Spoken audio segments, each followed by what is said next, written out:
What's up, everybody? KleverKrok back for the second episode of Pokemon Counter Team Format Viability Analysis.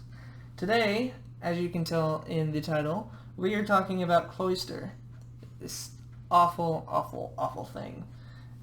It has a ridiculous defense stat, as you can see. It's got 525 base stats, it's got a really low special defense stat, and decent attack. In general, it's got shell armor, which I forget what it does, but nobody uses shell armor on it. It can't be hit by critical hits. Skill link, and then overcoat. Overcoat essentially prevents weather damage and something else. And then skill link is what everybody uses because skill link makes moves like Fury Swipes, which it doesn't get, but Fury Swipes, Icicle Crash, Rock Blast, Pin Missile, all those moves, it makes him hit all 5 times, because those moves hit either 2 to 5 times. So with that being said, this thing has torn through the GTA since Season 1. It's been in all 4 seasons, and it's not been used as much lately, even though it's been drafted each time. Cloyster started the season with started Season 1 with 11 KOs and 2 times fainted. Second season, it ripped through everything. I forget what team it was on, to be honest. But got 20 kills and 7 faints. Then during the monotypes, it got 18 kills and 4 faints.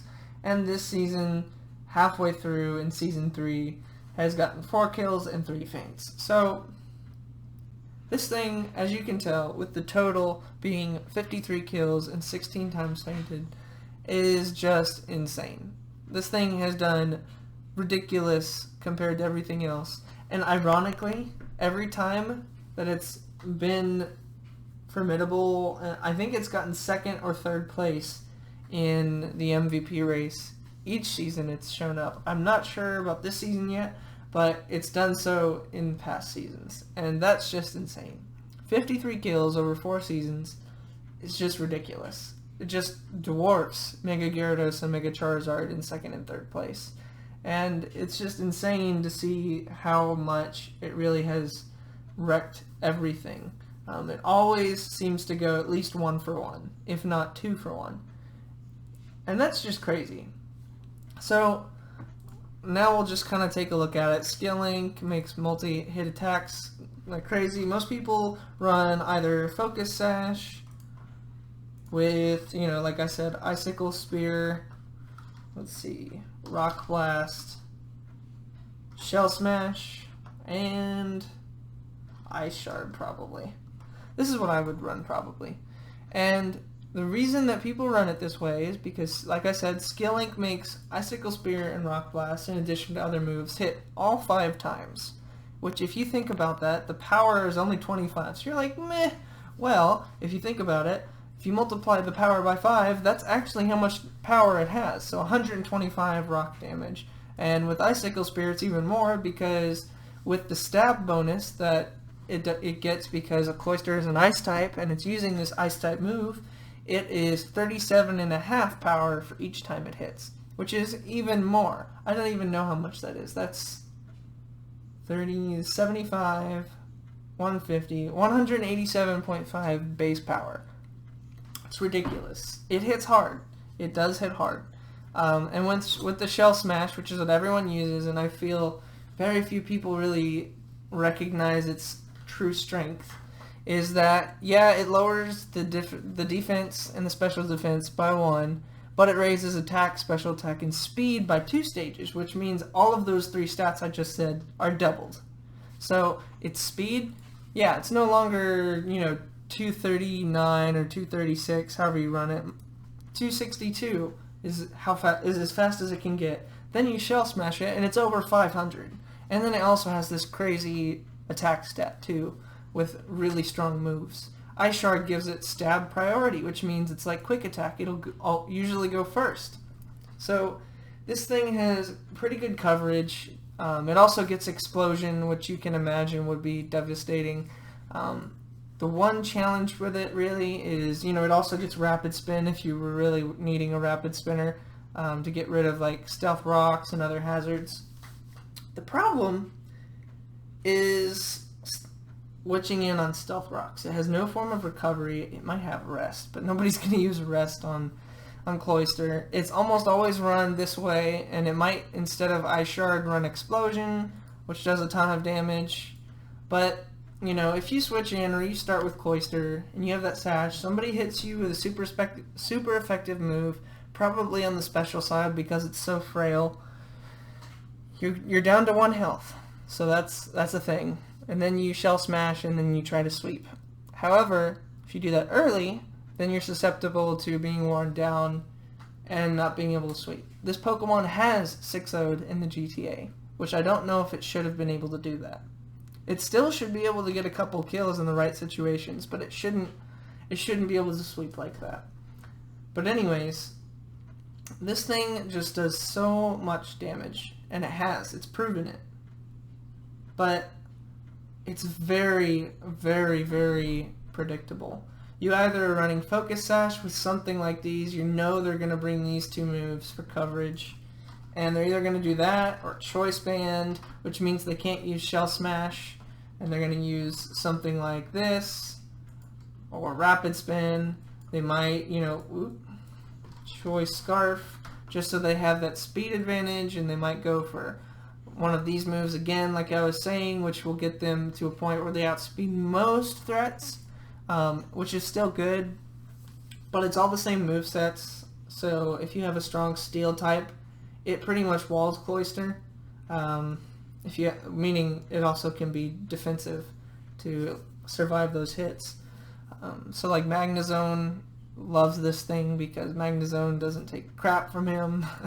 But yeah, it's just very predictable. That's what surprises me about these stats, is even though it's earned its way for sure to be number 1 in overall player records, it's a really strong sweeper, but I don't know if it should be as far as it is because it's so predictable.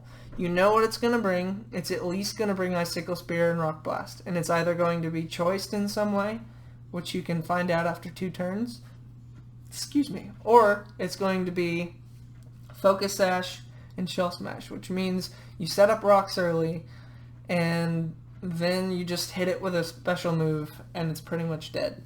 And the other option is that you bring Taunt, to stop it from Shell Smashing, and then it can't do anything, or you burn it, Cloyster doesn't have a lot of options, and I think that's what really limits it. So even though it's good at what it does, and obviously it's shown that up until this season, it's just so predictable, and it really fulfills one role in being a physical sweeper. It's possible, okay, but it's possible to run it special because it has an okay special attack, and then it gets doubled, and which means that even though it's going to be over 500 again, it doesn't get the skill link, which means you have to run moves that could miss, like Scald or Ice Beam or Hydro Pump, and it's just not really worth it. You can run it as a spinner, but it's not very fast, so it's kind of not worth it, and it's not tanky enough to risk staying in on something that could hit it really hard on the special side. So it's not really a wall either. It's literally just a sweeper, in my opinion. And I think that's what really limits it.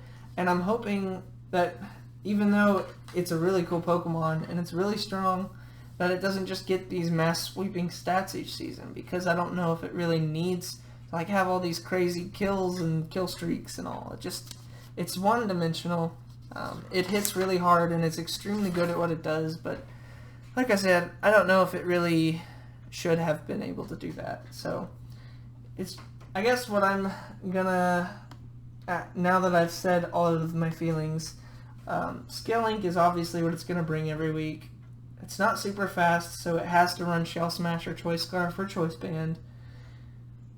And you just gotta have something that's gonna hit it with a Hidden Power Electric or a Thunderbolt or just something electric, and that will take care of it. It should be partnered probably with some sort of, if you're running this Pokemon, It's going to hate Stealth Rocks, which means you have to bring hazard removal outside of Cloyster. It's going to hate, what was the other one? It's going to hate electric and grass type moves, so you have to bring, you know, some sort of ground type and maybe some sort of flying or type or whatever that resists grass type moves, so that you can build around it and have a good, you know, answer for those different attacks.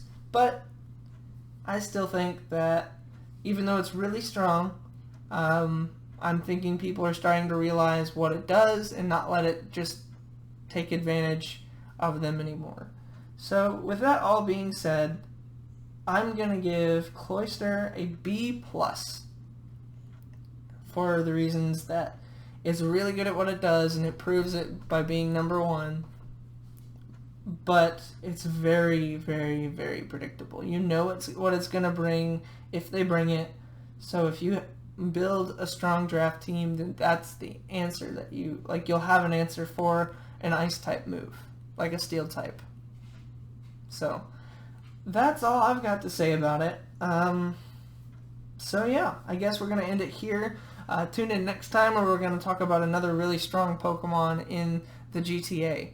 So without further ado, I will talk to y'all next time. Peace.